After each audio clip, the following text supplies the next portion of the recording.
The setting right of relationships with your parents is of the utmost importance. That gets priority.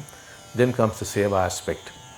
So technically what happens is all relationships reflect your relationship with your parents.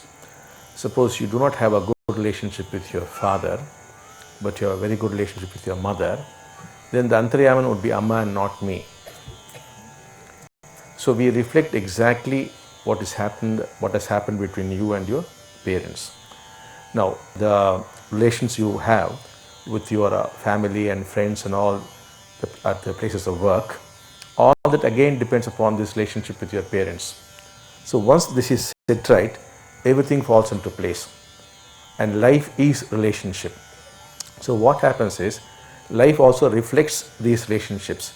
That is why if you have a terrible relationship with your father, you are most likely to have financial problems, because life would reflect that.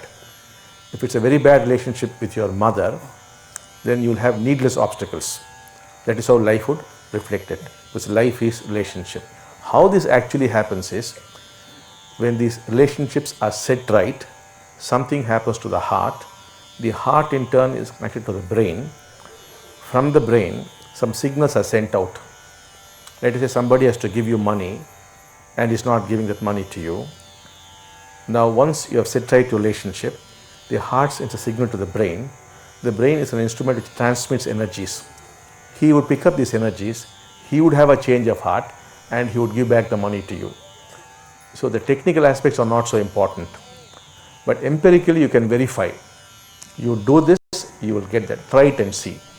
Anybody who is having a terrible financial problem, set right your relationship with your father and you see there is an immediate improvement. And you are having needless obstacles, set right relationship with your mother and you will see immediate improvement.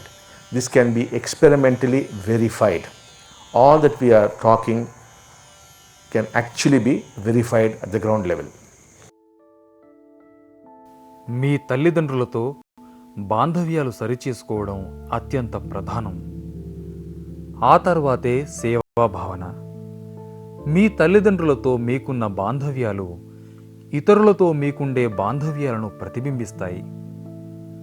ఉదాహరణకు, మీ తండ్రితో మీ బాంధవ్యం సరిగా లేకుండా మీ తల్లితోనే మీరు సఖ్యతగా ఉన్నారనుకోండి, అప్పుడు మీకు అంతర్యామిగా అమ్మ ఉంటారు కానీ నేను కనిపించను.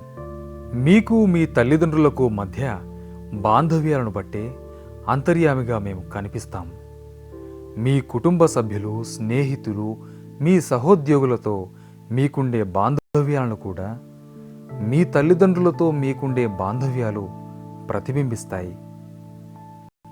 తల్లిదండ్రులతో బాంధవ్యాలు సరిచేసుకుంటే అన్నీ సవ్యంగానే ఉంటాయి. జీవితం అంటేనే బాంధవ్యాలు. ఈ బాంధవ్యాలను జీవితం ప్రతిబింబిస్తూ ఉంటుంది.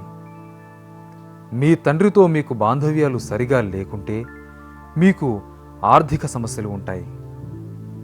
మీ తల్లితో బాంధవ్యాలు సవ్యంగా లేకపోతే అడుగడుగున అవరోధాలు ఉంటాయి. ఈ విధంగా మన బాంధవ్యాలు మన జీవితాన్ని ప్రతిబింబిస్తాయి. ఇదంతా ఎలా జరుగుతుందంటే, బాంధవ్యాలు సరిచేసుకున్నప్పుడు ఆ మార్పు హృదయాన్ని చేరుతుంది.